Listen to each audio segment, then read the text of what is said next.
இந்த படத்தை எப்படா தியேட்டர்ல மிஸ் பண்ணோம் அப்படின்னு தோணுச்சு. ஃபேமிலியோட உட்காந்து பாக்குறதுக்கு ஒரு ஜாலியான ஒரு ரொமான்டிக் காமெடி படம் ஆரோமலை ஜியோ ஹாட் ஸ்டார்ல அவைலபிளா இருக்கு. ஆரம்பத்துல ஒரு யூஷுவல் ரொமான்ஸ் படம் அப்படிங்கிற டெம்ப்ளேட்ல தான் ஸ்டார்ட் ஆகும். ஸ்கிரிப்ட் உண்மையிலே ஃப்ரெஷ்ஷா இருந்துச்சு. அந்த ஹீரோயின் கேரக்டர் டிசைன் பண்ணியிருந்தது பயங்கர மெச்சூர்டா டிசைன் பண்ணியிருந்தாங்க. அந்த பொண்ணு வந்து செம்ம மெச்சூர்டா இருக்கும். பார்த்த உடனே லவ் அப்படியெல்லாம் இருக்காது. ரொமான்ஸ் அப்படிங்கிற ஏரியாக்குள்ள போறதுக்கே பாதி படம் போயிருக்கும். அதே மாதிரி ஒரு லவ் ஃபெயிலியர் ஒரு எலமெண்ட் ஒரு விஷயம் ஒன்று சொல்லுவாங்க. கண்டிப்பா அதுக்கு ஒரு பிளாஷ்பேக் வச்சிருப்பாங்க நம்ம நினைச்சிட்டு இருப்போம். பட் அப்படி எதுவுமே இருக்காது. அதை வேற மாதிரி டீல் பண்ணிருப்பாங்க. படத்துல காமெடி செம்மையா ஒர்க் அவுட் ஆச்சு. விடிவி கணேஷ், சந்தான பாரதி, நம்ம குட்டி டிராகன் ஹர்ஷத் கான் 3 பேருமே சிறப்பா பண்ணியிருந்தாங்க. அதுவும் ஹர்ஷத் கானுடைய ஒன்லைனர்ஸ்லாம் வந்து உம்முன்னு இருந்துச்சு. விடிவிக்கு வந்து யூஷுவலான ஒரு ரோல் தான். பட் அவரை வந்து லைட்டா ஒரு எமோஷனலா அவரை வச்சு ஒன்று ட்ரை பண்ணிருப்பாங்க. அது கூட ஒர்க் அவுட் ஆச்சு. லீட் பேர் சிவாத்மிகா அண்ட் கிஷன் தாஸ் 2 பேருமே டெய்லர் மேட் பெர்ஃபார்மன்ஸ். அந்த சீனுக்கு என்ன தேவையோ ஒரு சீன்ல கூட இவங்க ஓவர் ஆக்டிங் பண்ணாங்க.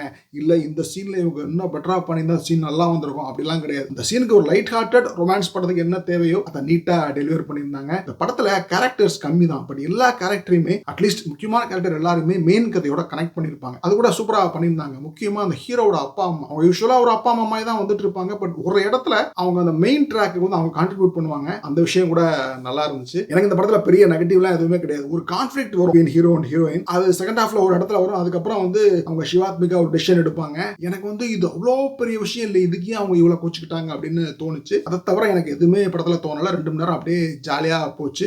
டெஃபினெட்லி ரொம்ப எக்ஸ்பெக்டேஷன்லாம் இல்லாமல் ஒரு மீடியம் எக்ஸ்பெக்டேஷனோட உட்காந்தீங்கன்னா அந்த ரன் டைமுக்கு ஃபேமிலியோட குழந்தைங்களோட உட்காந்து ஜாலியாக என்ஜாய் பண்ணி பார்க்கறதுக்கு ஒரு தரமான படம். இது என்னோட வியூ தான், ரிவ்யூ கிடையாது. உங்களுக்கு பிடிச்சதாங்க, நீங்க தான் முடிவு பண்ணணும். பாய்.